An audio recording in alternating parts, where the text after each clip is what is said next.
Olá, observadores, bem-vindos a mais um episódio do Observa Aí, podcast semanal do Observatório Nacional de Segurança Viária. Eu sou Rodrigo Ribeiro, Head de Comunicação e Marketing aqui do Observatório. Eu sou Paulo Guimarães, CEO do Observatório. Eu sou Pedro Borges, Head de Mobilidade Segura do Observatório. Por que a gente trocou de lugar hoje? Você que vai tocar aí, ué. Eu sei por quê. Porque você é santista, né? Então Puta você não tá merda, mais na cara. posição que você ocupava antes. Foi sem graça essa piada e não tava na pauta. Não tava na pauta. Então, edição, O depois que você tá rindo aí, Vitão? corintiano. Bom, não, hoje estamos com Vamos lá. uma Hoje com a equipe completa, de equipe novo, completa mais uma vez, sem convidado. sem convidados. Semana passada tivemos aqui o Diniz, capitão aqui da região metropolitana de São José dos Campos, Corpo de Bombeiros. Já fica o convite para quem não ouviu ou assistiu, para que eu faça aí no Spotify ou no YouTube. Então hoje a gente tem aqui, o Paulo está aqui conectado aqui na TV. Hoje o comando ficou meu aqui. Sob o seu comando aí a TV, mas um assunto importante, né? É apresentar para quem já nos acompanha um pouco do que a gente está pensando para 2024, né, Paulo? A ideia eu vou passar rapidinho aqui. O Observatório, como todos sabem, a gente esse ano passou por um processo de remodelagem da organização administrativa do Observatório e hoje ele é regido por conselhos. Então a gente tem que cumprir algumas etapas para a gente poder executar o nosso plano anual, como está definido inclusive no nosso estatuto. Então, numa primeira etapa, a gente fez uma apresentação para o Conselho Consultivo, que é formado pelos nossos mantenedores, né, os representantes aí das empresas que fazem a manutenção e o apoio, né, a parceria com o Observatório. Depois do Conselho Consultivo, a gente valida isso no Conselho Deliberativo, inclusive isso vai para registro em cartório, porque daí é o plano da entidade para 2024, e aí finaliza essa validação na Assembleia Geral, que vai acontecer no comecinho de janeiro. Então eu quero mostrar um pouquinho desse planejamento, o que a gente está encaminhando. A gente fez um planejamento muito ousado, praticamente dobrando a quantidade de entregas de 2023 para 2024. Então a gente vai discutir um pouquinho sobre isso, vou apresentar de forma rápida o que a gente está planejando para o ano que vem, até para as pessoas que nos acompanham saberem, né, que a gente tem um plano de trabalho pela frente e eventualmente aumentar a sua contribuição aí com o Observatório. Mas primeiro, o Pedro esteve em Ribeirão Preto junto com o Thiago, professor Jorge Thiago Bastos, né, comanda lá a equipe da Federal do Paraná nos nossos estudos e pesquisas, e com um curso muito bacana que é mais uma opção aí do Observatório de capacitação para quem quer se especializar, principalmente em visão zero, é isso, Pedro? Exatamente, foi um curso focado em visão zero para a prefeitura, e especificamente prefeitura de Ribeirão Preto. Então a gente modelou todo o curso visando as necessidades que eles têm lá, o cenário que eles têm atual de segurança viária. E eu ouso dizer que é um curso inédito. Eu acho que mais ninguém está fazendo isso no Brasil. É inédito. É inédito porque, além, assim, muito mais do que o conceito e a teoria do Visão Zero, vocês conseguiram adaptar esse conteúdo para a realidade brasileira e, mais do que isso, levar um estudo de caso de aplicação prática. Né? Os técnicos que participaram lá saíram com soluções para o seu dia a dia. Exato. Um exemplo dessa solução, um dos exercícios que a gente fez com eles lá, foi colocar eles para fazerem um plano de segurança viária para a cidade. Então, um plano com ações, metas, indicadores, limites, responsáveis. Então, cada um pegou lá, a gente pegou o plano de mobilidade deles, tudo que eram metas relacionadas à segurança viária, a gente levou para a sala de aula e falou para eles, agora destrinchem isso e façam um plano de segurança viária. Então, foi bem legal. E a gente teve participação de gente da Secretaria Municipal de Infraestrutura, Secretaria de Planejamento e Desenvolvimento Urbano, Secretaria de Obras Públicas, e alguns funcionários da RPMob, que é a autarquia lá de mobilidade urbana de Ribeirão Preto. Foi uma turma de quanto? A gente estava previsto 25 pessoas e eu acho que nos dias lá tivemos 22 pessoas. Legal. Mas assim, teve bastante gente de diferentes áreas. Eu acho que para as próximas ficaria legal chamar gente da área de comunicação, gente da área da saúde, então gente até da área da educação, provavelmente, para trazer mais atores aí para a segurança viária nos municípios. E eu queria deixar meus parabéns para o professor Thiago. A gente construiu o material junto, mas muita das coisas que ele trouxe ali são coisas que ele já aplica na sala de aula dele e ele conseguiu transformar muito bem para esse público diferente, que são os técnicos que já trabalham com isso. E então, assim, o conteúdo ele é mais importante ainda, né? Que eles vão aplicar no dia a dia do município. E Foi uma carga horária de 12 horas? 12 horas a gente conseguiu dividir bem a meio. 6 horas de conteúdo mais teórico, exato, e 6 horas de conteúdo mais prático com os exercícios que a gente passou para eles. Também queria deixar meu agradecimento à própria prefeitura, eles ajudaram muito na questão logística e tal. E foi todo esse curso também foi uma iniciativa da diretora do Departamento de Mobilidade Urbana lá da Secretaria de Planejamento e Desenvolvimento Urbano, que é a Ellen Miranda. Então, a Ellen está super ativa mesmo nesse meio. Então queria deixar meu agradecimento para ela por ter ajudado com toda a logística lá e os parabéns também pela iniciativa de ter corrido atrás desse curso. Inclusive esse curso era uma das metas do plano de mobilidade deles, que foi aprovado ano passado. Ah, que então, interessante. eles já podem riscar lá do plano No Trello deles lá. No Trello, cumprido. Então foi muito legal fazer parte disso e levar o Observatório e a Federal do Paraná a ajudar eles nessa questão. E acho que Ribeirão Preto, a gente pode usar... Ribeirão teve algumas iniciativas, né? Então teve essa questão do curso, que cumpre um item do plano de mobilidade. Eles fizeram a inscrição também de uma equipe no curso Transformando Cidades, que é um curso mais extenso, né? Plataforma totalmente EAD. E também receberam lá o material do Observatório Educa e fizeram a aplicação no ensino fundamental e foram premiados. Na semana que vem tem a premiação do Prêmio Senatran de Educação para o Trânsito. Então isso demonstra que quando você tem, o pessoal chama isso de vontade política, né? Não tem muito a ver com questões partidárias, mas é a vontade do gestor de encarar e resolver os problemas. Então vontade política, com preparação técnica e com apoio, né, dessa nossa rede, né? Estou citando aqui o Observatório que deu todo esse apoio, as coisas acabam acontecendo e vão produzindo resultados. Sim. O Ribeirão Preto ajudou o Observatório, a gente sempre recebe essas premiações em conjunto, então o tricampeonato no Prêmio Senatran de Educação para o Trânsito do Observatório vem com essa ajuda de Ribeirão Preto. O ano passado foi por meio de Alagoas, do estado de Alagoas, também com o Observatório Educa, e no ano anterior, que eu não me lembro agora qual foi o projeto, mas também o Observatório Educa sendo um vencedor de uma das categorias do prêmio. Então o Educa está aí com um tricampeonato, bem melhor que o Santos, inclusive. Pô, vai ser isso o episódio inteiro, pô? Não, inclusive quem quiser ter um pouco... Deixa eu mudar de assunto aqui. Vai estar no título do episódio. Alguma coisa sobre o Santos. Quem quiser ter pegar a percepção da Ellen ali de como foi o curso, a gente já está inclusive com uma matéria no site, tá bem bacana lá, tudo que ela falou e conversou com a gente, com a nossa equipe aí de comunicação, dando esse feedback, tá lá no site. Legal, foi muito bom, parabéns aí pro Pedro, pro professor Thiago, que conseguiram trazer esse conteúdo inovador e inédito pro Brasil, e que tenho certeza que a partir do ano que vem foi um dos... Eu não gosto de chamar de piloto, porque piloto... Mas não deixa de ser um piloto, né? Mas foi um primeiro curso. Acho que tem aprimoramentos para fazer, a partir até desse feedback de Ribeirão Preto, mas acho que vai ser uma coisa legal que a gente vai ter pro ano que vem, dentro daquele nosso planejamento. Sim. Falando em planejamento, já do Visão Zero, que está programado pro ano que vem. Eu vou passar aqui rapidinho, bem rápido mesmo, alguns destaques deste ano de 2023. Então, essa aqui é a apresentação que a gente tem usado para poder fazer a validação do nosso planejamento. Então, a gente sempre fala um pouco do que aconteceu. A gente teve aqui na área de publicações técnicas algumas publicações muito importantes. A gente teve várias, mas eu separei algumas aqui e sempre coloco aqui, chamo a atenção para o nosso grupo de pesquisa do CNPq, que ele tá sempre aberto a receber novos colaboradores, não só pesquisadores, mas também técnicos. Posso abrir um parênteses? Claro. A gente vai ter uma reunião do grupo de pesquisa na próxima semana, dia 12. Vou até conferir o... Então, dia 12 de dezembro... 12 de dezembro, terça-feira, às 2 da tarde. 2 da tarde, é uma reunião aberta, como é que as pessoas conseguem acessar? É uma reunião aberta, a gente disponibilizou um link do Meet, do Google Meet, mas a gente divulga de volta, já foi feita divulgação em redes, eu acho, a gente continua a divulgação. Dá para até deixar na descrição do episódio, talvez, não sei. E a pauta da reunião é para apresentar o grupo? Reunião inicial. Reunião inicial.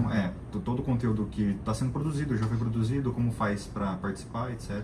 É mais para unir todo mundo que tem interesse. Você lembra quantos membros a gente tem no grupo já de pesquisa? Registrado?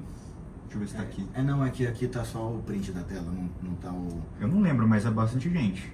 Porque mais de 20 pessoas. Mais de 20, porque todo professor que acaba orientando algum aluno na área de algum das nossas pesquisas acabam virando membros do grupo de pesquisa, então eu acho que tem potencial para crescer bastante esse grupo. E é um ambiente de troca acadêmica e científica muito interessante, para quem já atua bastante tempo na área, mas para quem está começando também ter esse contato, porque ali é um grupo bem misto, né? E você tem gente que já tem bastante experiência e gente que está começando. E essas duas pessoas contribuem bastante para o grupo, né? Sim. A pessoa que está chegando vem com ideia nova, vem com conceito novo. Então, participem, é um grupo bem legal e ele não é restrito à população acadêmica. Exato. Então, mas assim, é interessante, eu acho que deixar frisado que todos os resultados deles são acadêmicos, né? Geralmente. O jeito que você mede o desempenho do grupo é publicação de artigo, comunicação técnica, então... Mas é muito importante quem é técnico, não acadêmico, aquele que tem mão na massa, também participar para poder fazer essa troca de experiências, Exato. Entender os conceitos teóricos, mas também dar o feedback da prática. Né? Muito legal. E aí a gente teve as publicações, né? O livro do Penatrans, Pedro, um dos autores aí do livro, a renovação da frota brasileira foi um estudo preliminar já, consequência de um outro estudo que o Observatório tinha feito há um tempo atrás. Acho que foi um avanço também. Esse aqui vai ajudar muito a apoiar políticas públicas de renovação de frota para o ano que vem. A taxa de mortes por bilhão de quilômetros percorridos, né, que é um indicador inédito no Brasil. Vocês conseguiram aí desenvolver uma metodologia para medir isso no âmbito dos estados. Dos estados. O município vai ser difícil chegar, né, Pedro? Eu acho que vai.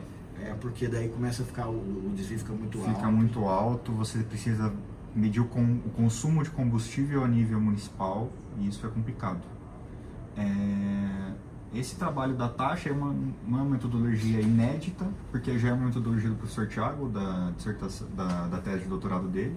O que foi feito foi só uma atualização e adaptação com os dados que a gente tem agora. Mas não deixa de ser um trabalhão. Esse trabalho de atualização também é bem grande. E ele é inédito porque o Brasil não tem esse índice, né? Não. Então, a primeira vez que esse índice foi proposto e medido foi através desse trabalho de doutorado do professor Thiago, que agora foi rodado novamente com os dados mais atuais. E essa taxa geralmente ela é calculada com países que têm auditorias de segurança veicular periódicas. O que acontece? Você leva o teu veículo lá e eles conseguem anotar a quilometragem. Então eles anotam anualmente o veículo de todas as pessoas que estão com veículo regular, quanto que eles percorreram. Então eles conseguem ter uma base de dados disso. Aqui no Brasil a gente não tem. E é um desafio, porque a gente está falando de duas publicações que se conectam, né, nesse sentido.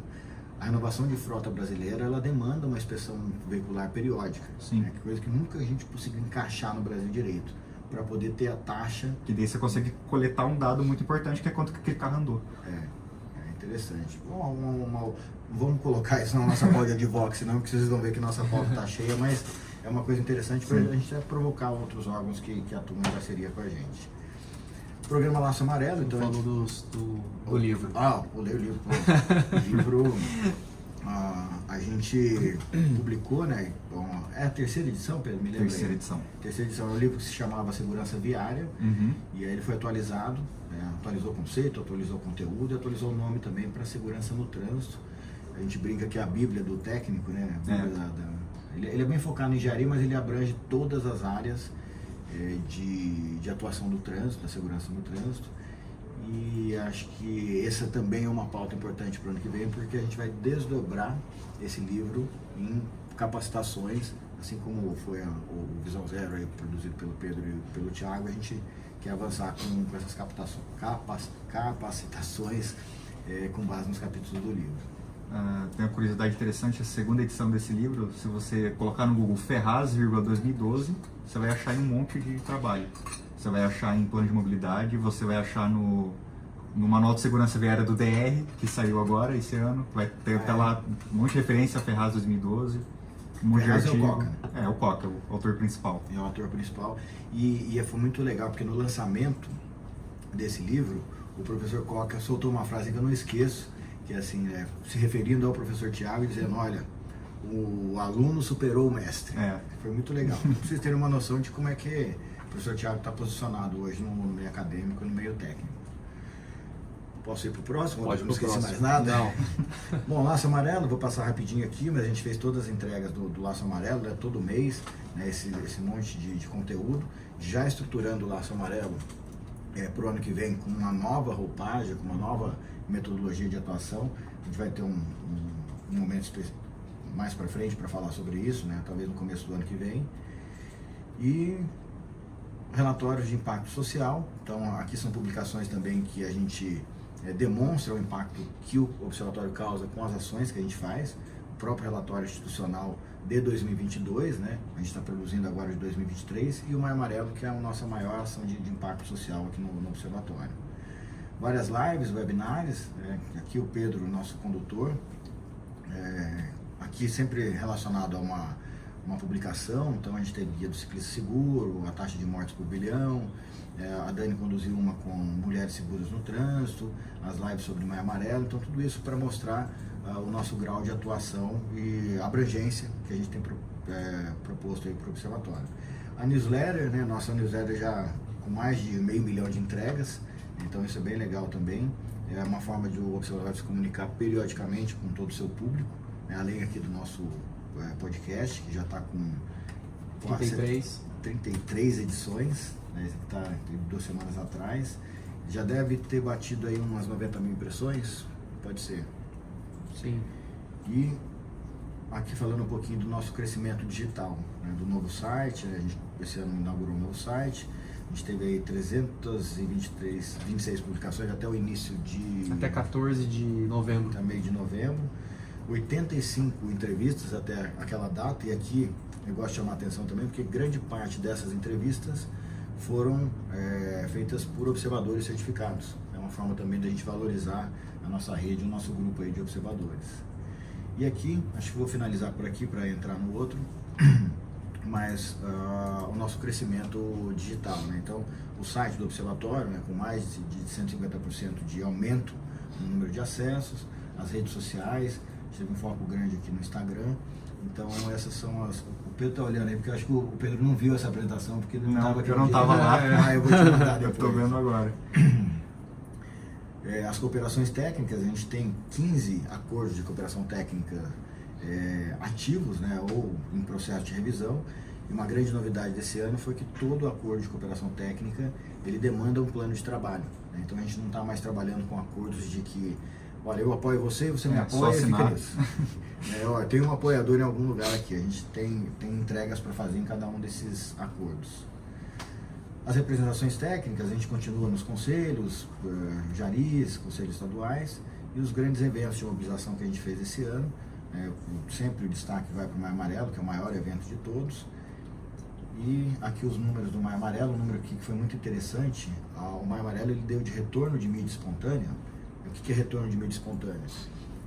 Explica aí, Rodrigo, o que é retorno de mídia espontânea? Mídia que você não paga, que você tem um retorno, que você teria que investir para ter aquele resultado. Então a gente consegue monetizar isso. Quantas vezes o Maio Amarelo foi para a TV ou para uma publicação impressa e que a gente não precisou pagar por isso.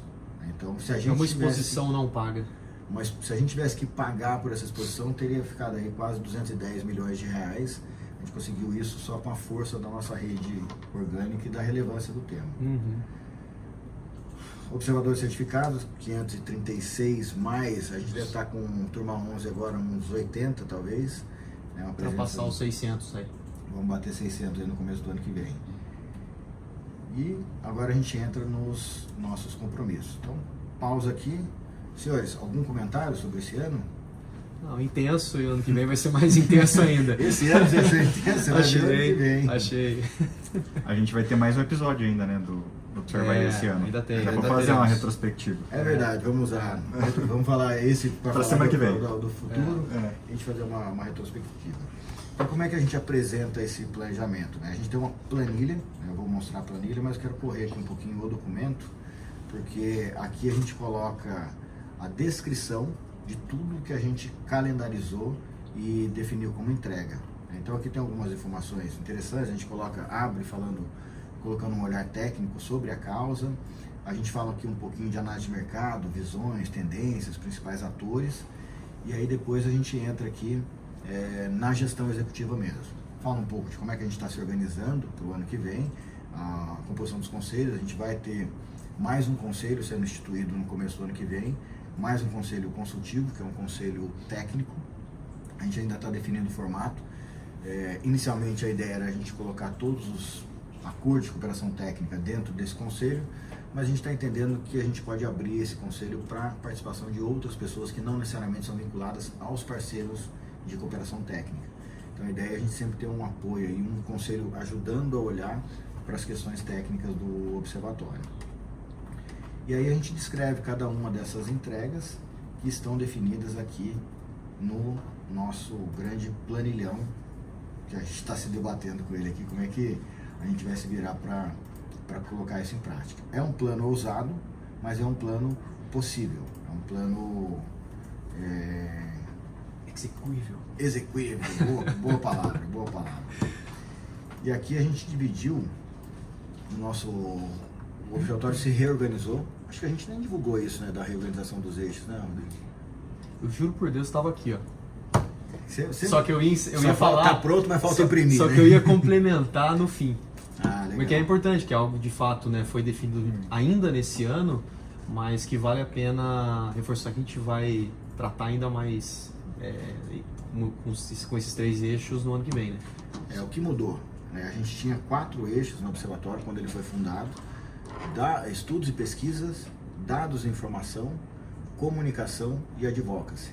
Então a gente atualizou esses eixos, a gente eliminou um dos eixos e fundiu estudos e pesquisas e dados e informação em pesquisa, desenvolvimento e inovação. O que é isso, Pedro? É complexo. É pesquisa, desenvolvimento e inovação. A gente faz pesquisa, a gente faz desenvolvimento, mas toda a parte técnica. Eu acho que, resumindo, é a parte técnica, mas é a parte técnica tentando fazer coisa nova. Então eu acho que eu vejo o PDI como a base de todas as outras ações do observatório. Então é servir realmente como um repositório de conhecimento. Conhecimento que já existe, ou conhecimento que a gente consegue construir do zero, construir de outros trabalhos, e que serve de base para todas as outras ações do observatório, sejam elas de impacto social ou de advocacy. E de fato a gente já colocou em prática, né? Porque muitos dos conteúdos que a gente já iniciou, somente nesse último semestre, foram baseados nos estudos, pesquisas feitas aqui pelo... Praticamente a gente não faz mais nada se não for baseado nesse eixo, né? Que se desdobra, que é já a nossa metodologia de trabalho. A gente só conseguiu formalizar isso, né? Porque começa com PDI, né? A gente desenvolve um tema no PDI e passa para o segundo eixo, que antes era comunicação, e hoje a gente transformou em impacto social. Então, que é isso que a gente quer fazer. A gente quer causar um impacto social com o nosso PDI. Essa é a função do observatório.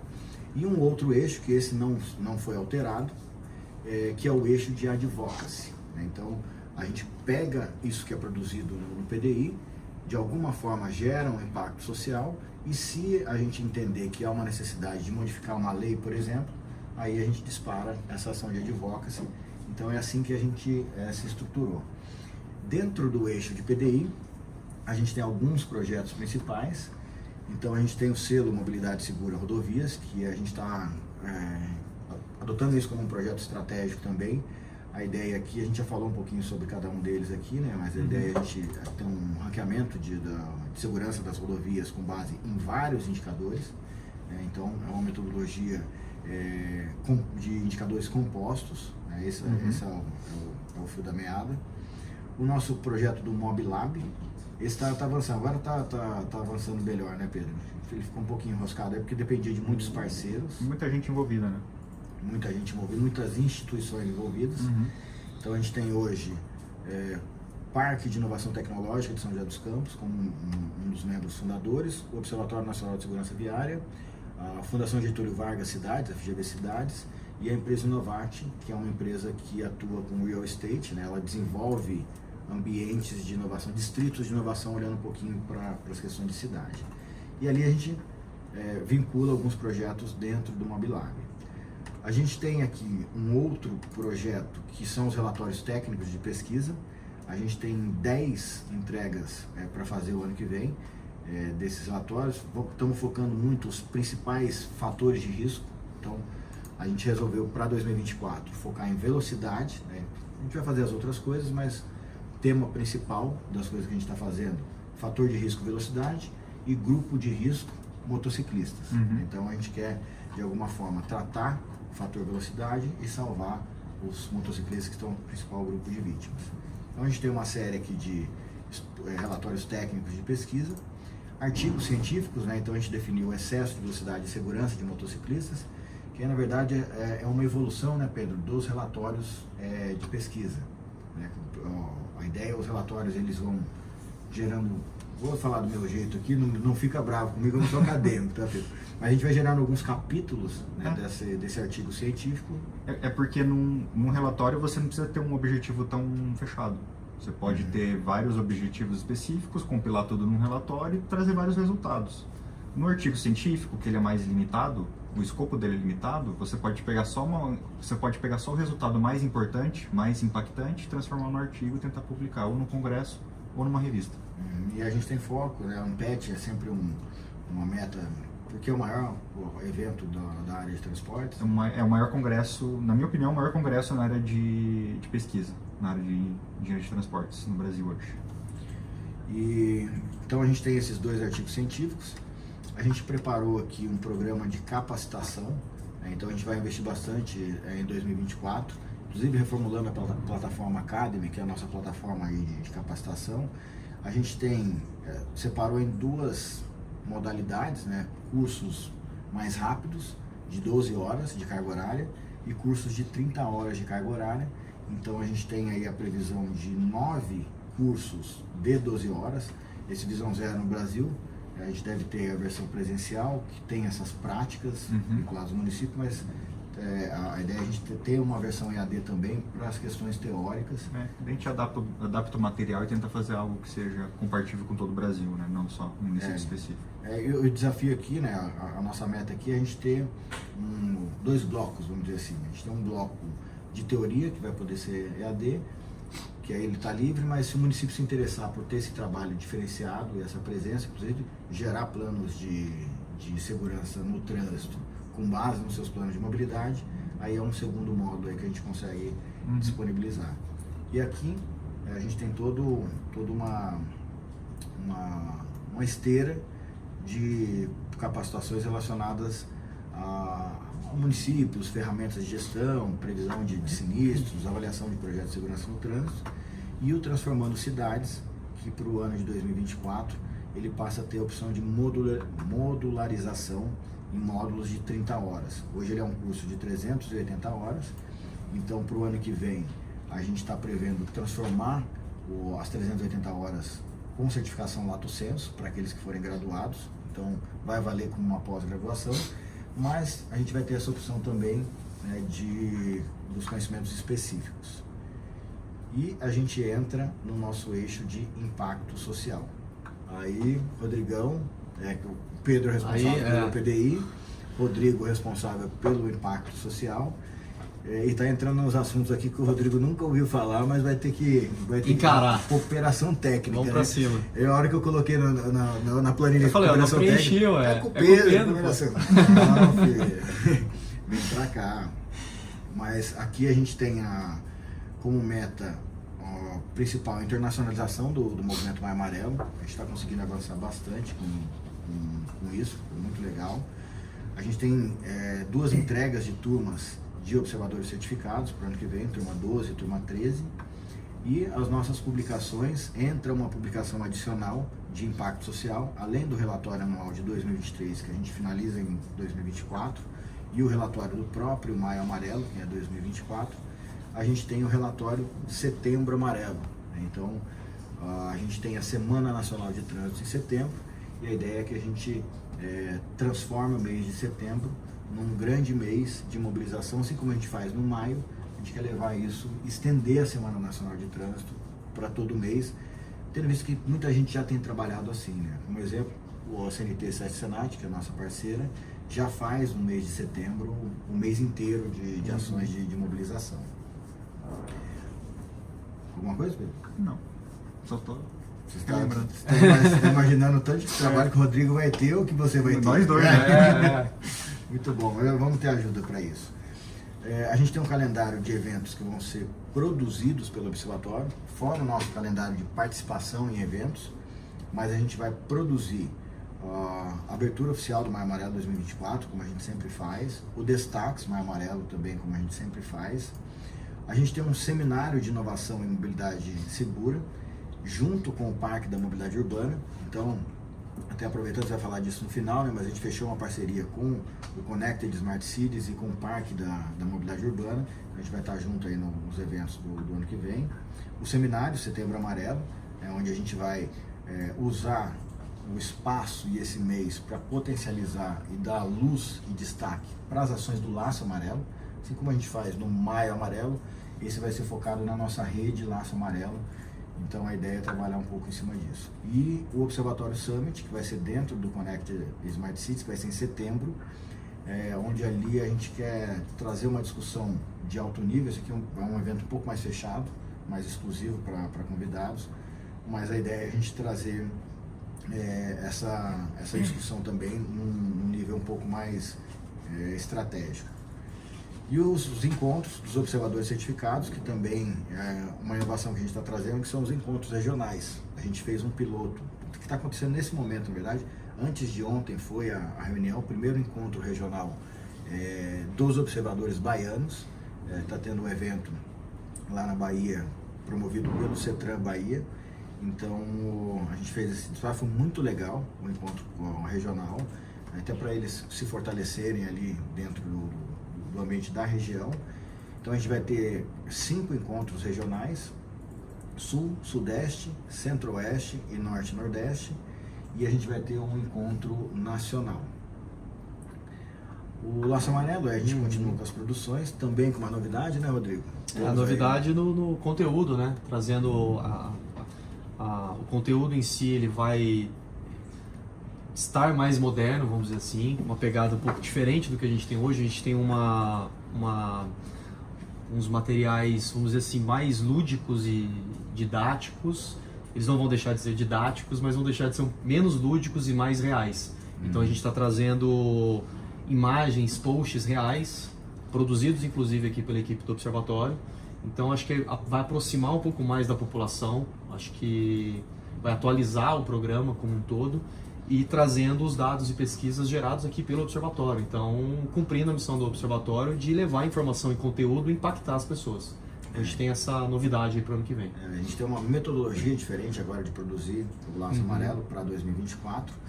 E o Laço Amarelo é sempre produzido com base no calendário nacional que é definido pelo Conselho Nacional de Trânsito. Mas a gente vai ter uma versão que a gente vai disparar, o primeiro semestre a gente vai fazer essa avaliação, os conteúdos já estão produzidos, mas focado no mercado transportador, né? A gente percebe um pouco que as dores são um pouquinho diferentes, então a gente vai fazer isso para o mercado transportador. Uma série de webinar ou webinares? Webinares. Uma série de webinares. Essa mistura do inglês com português. Tem gente que fala webinário, eu não... Eu já sei, eu acho que é meio feinho, né? Eu acostumei com webinário. A gente retoma, isso aqui é uma tarefa mais minha aqui, né, do podcast Prosa de Trânsito. Então, o webinar ele é um foco mais técnico, tem uma linguagem mais densa, a participação inclusive é de pessoas, pesquisadores, técnicos. O podcast Prosa de Trânsito, ele tem a função é um programa de entrevistas, né? Então a ideia é a gente entrevistar pessoas chaves aí para a segurança no trânsito. Então também 12 edições para o ano que vem. E o nosso Observa Aí, que estamos nele nesse momento, mantido. Não tem nem como ampliar, né? Por enquanto não. Já está na capacidade máxima. Não vem não, Paulo. E os artigos para a imprensa nacional. Então a gente vai ter todo mês, né, um artigo o que chama? Que tem artigo científico, é do Pedro, o seu é artigo o quê? Artigo. Não é uma matéria, é um artigo. Não, é um artigo. O artigo é opinativo, né? É opinativo, então é a opinião sempre de um especialista, de uma pessoa sobre algum assunto. A gente tem também um blog, vai ter um blog. Teremos. O que é o blog, Rodrigo? Mais conteúdo e mais informação para quem nos acompanha. Normalmente o blog ele traz um assunto, a cada publicação um assunto específico, e Com informações, as publicações não são tão densas assim, algo mais curtinho e para mais dúvidas do dia a dia, das pessoas, né? Dicas de segurança, aquelas dicas que você sempre busca aí, as principais multas, umas curiosidades relacionadas ao trânsito, é isso que nós vamos ter no blog. É um compilado da minha parte do Pedro aqui no Mais ou menos isso, E se eu quiser, sei lá, escrever um resultado de uma pesquisa de uma forma bem resumida? Vai dar pra usar o no blog? Né? Aí você usa o espaço do observador. Beleza. Queria entender a diferença. A gente vai aprender também em janeiro, né? Eu brinco com o observatório, ele hoje tem essa cara meio que de startup, assim, e tal. A gente vai mudando, vai tentando fazer, sempre manter ativo. Matérias no site, pelo menos 22 matérias por mês no site. Hoje já está com uma produção maior que isso. A gente está considerando aí os dias úteis, mas a gente já tem produzido mais de uma matéria por dia, então normalmente esse número... A gente até precisou modificar a home do site, né? Porque a matéria ela estava sumindo, a gente tinha espaço só para 3 matérias. Para 3, tinha dia que saía mais de 3 matérias. Ficava rápido ali na home, né? E ainda vieram com uma conversa com o meu lado assim, não, olha, tem que ser no máximo uma por dia, porque senão as pessoas não leem e tal. Eu falei, que isso, a gente tem tanto conteúdo para colocar para fora, não dá para se limitar. Dá para guardar conteúdo não. Algum dia a pessoa vai querer ler mais de uma no dia. Exato. As reuniões, né, mensais com os observadores, a reunião da rede Laço Amarelo, então a gente vai ter 3 reuniões no ano para apresentar o Maio Amarelo, para a rede Laço Amarelo, depois fazer 2 reuniões de acompanhamento das atividades. A gente quer potencializar mais os parceiros do Laço Amarelo também. Na nossa linha de advocacy, então a gente tem aqui o trabalho, né, de aprimoramento, uma proposta de projeto de lei para aprimoramento da segurança de motociclistas. Então, só para as pessoas entenderem a conexão das coisas, né? A gente tem os relatórios técnicos, a gente tem a produção de um artigo científico e dali a gente vai tirar, vai pensar uma necessidade de desenvolvimento de uma política pública que a gente vai propor por meio de um projeto de lei.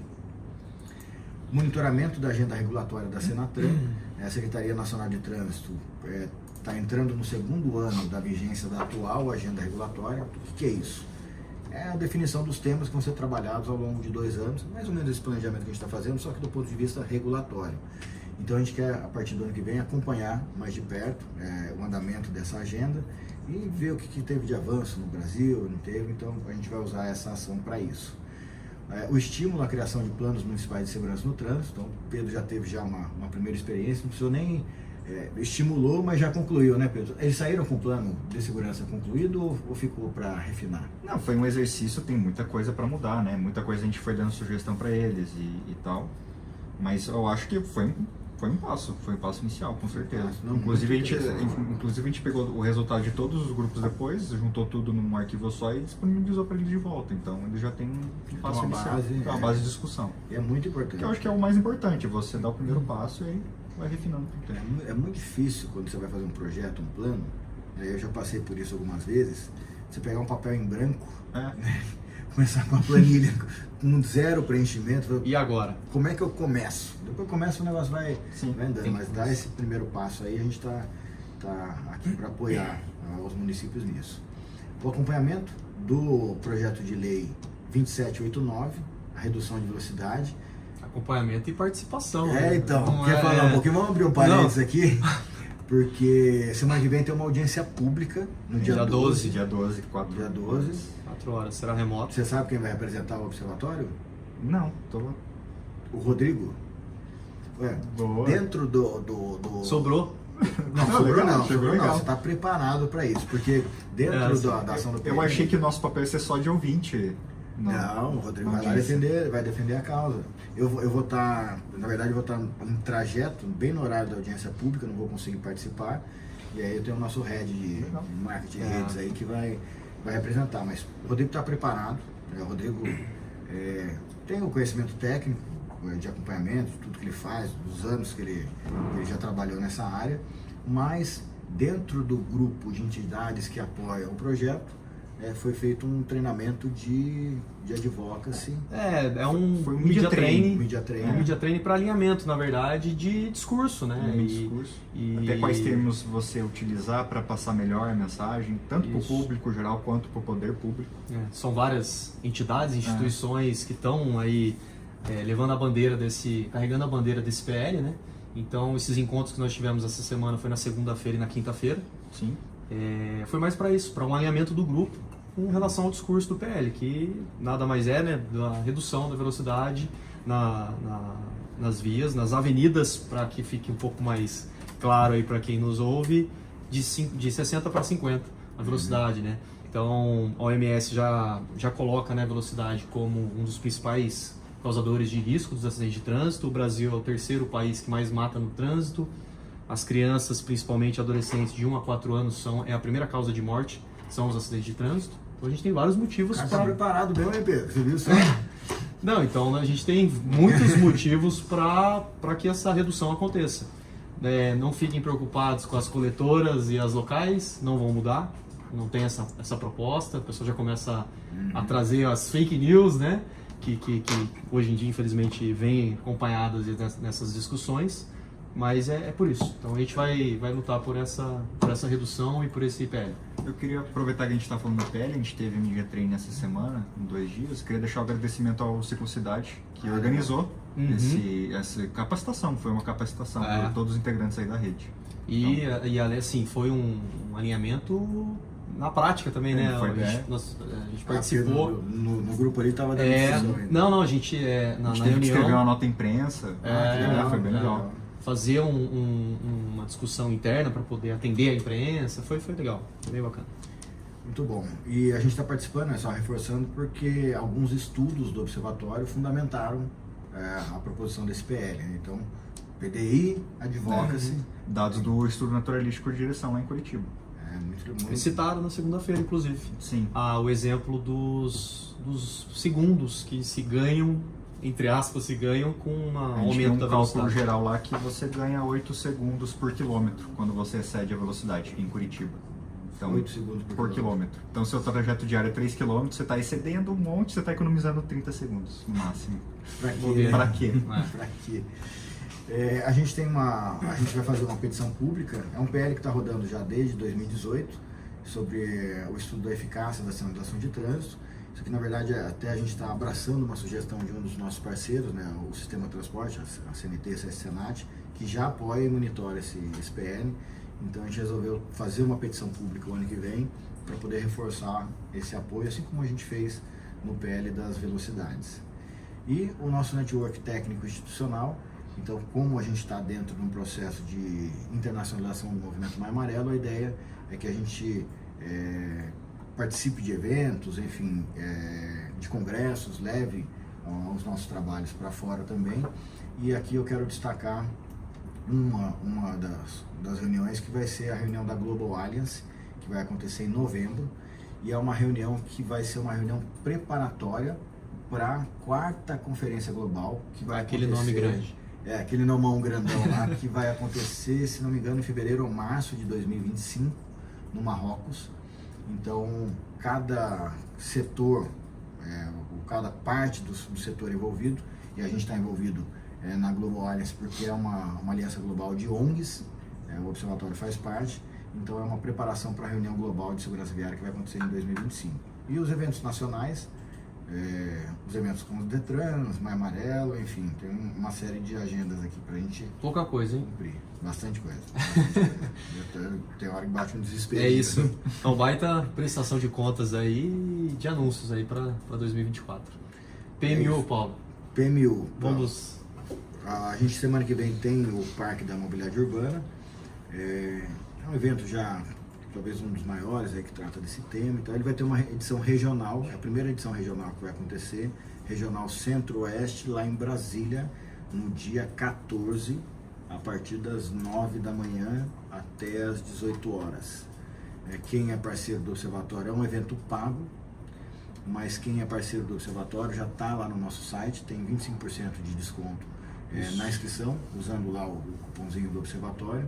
E para nossa rede, quando eu falo nossa rede, mantenedores, observadores certificados e programa Laço Amarelo, a gente tem algumas cortesias, então inscrição gratuita para quem tiver a disponibilidade de estar participando lá na próxima quinta-feira. Quinta-feira.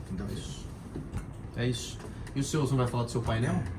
Do meu, olha, eu tenho um painel lá, na verdade a gente é co-criador do evento, parceiro estratégico lá do Parque da Mobilidade Urbana, e um dos painéis foi organizado pelo Observatório. Então a gente está dependendo ainda de 2 confirmações, mas vai mediar o painel o secretário nacional de trânsito, né, o Adroaldo. Participam como apresentadores, debatedores, eu, representando o Observatório, o Denis Andia, que é o secretário nacional de mobilidade urbana, e a gente está esperando confirmações. A ideia era a gente ter 2 entes privados. Então, qual que é a ideia do painel? É o que cada setor contribui para a segurança no trânsito. Então, a gente tem o setor público, representado ali pela CEMOB Nacional, terceiro setor representado pelo Observatório, e a gente está esperando a confirmação do setor empresarial, porque a ideia e a ideia do Adroaldo, secretário nacional de trânsito, moderar isso, é como é que o Penatrans, o nosso Plano Nacional de Redução de Mortes e Lesões no Trânsito, amarra, né, esses setores, setor público, setor privado, sociedade civil, para a gente poder atingir as metas que foram traçadas para o Brasil aí, para o mundo inteiro e para o Brasil também até 2030. Beleza, então quem estiver no PMU, palco 2 às 14 horas, painel Segurança no Trânsito, nas ruas e inclusão. E é um recado interessante porque muita gente já vai estar em Brasília, porque no dia 13, na parte da manhã, tem, não sei se é o lançamento, o relançamento, não sei como é que a gente pode chamar, do Rodovida, que era uma iniciativa da Polícia Rodoviária Federal e que foi levada agora, por meio de decreto, se não me engano, para a Senatran. Então hoje a Rodovida está sendo, a semana que vem vai ser relançado pela Senatran, e à tarde tem a premiação do prêmio Senatran de Educação para o Trânsito. Semana cheia em Brasília, hein? Semana cheia em Brasília, né? Fora de Brasília tá uma loucura. Tô voltando de Brasília, né? Voltei ontem. Eles estão lá agora, do ponto de vista político, com um monte de pauta. Os ministros tudo saíram, porque uma parte foi para a COP, outra parte foi para Washington, não sei o que, e tem que votar o orçamento do ano que vem, que tá parado na Câmara. Confusão política lá, para variar, em Brasília. Mas estaremos lá com a agenda cheia. É isso. Vamos encerrar? Vamos encerrar? Vamos encerrar. Deu hora, vamos almoçar, né? Vamos almoçar. Vamos, vai pular a dica? Dica e curiosidade. O Pedro conseguiu pensar no meio do caminho? Pensei. A dica da semana aí, Pedrão. Eu sempre tento balancear entre dicas entre dica rodovia, dica para cidades e modais mais ativos, mas quando chega dezembro, férias, não tem como não falar de rodovia, né? A dica que eu vou deixar é sobre manutenção preventiva, então faça manutenção preventiva do carro. O que acontece que as pessoas não percebem? Então, a primeira dica agora é um pouquinho mais de informação e talvez até um pouquinho de curiosidade. Às vezes a pessoa usa o carro diariamente, viagens curtas, velocidades reduzidas, então rotação do motor reduzida também, o carro esquenta menos. E aí quando ela acha que o carro está tudo bem, não fez a revisão no inteiro, não preciso porque meu carro está andando bem, etc. Mas na hora que ela pega uma rodovia, aí a rotação aumenta, o carro esquenta mais. Já aconteceu comigo. E muitas das pessoas estão indo para a praia, então está na Serra do Mar no verão, mais calor.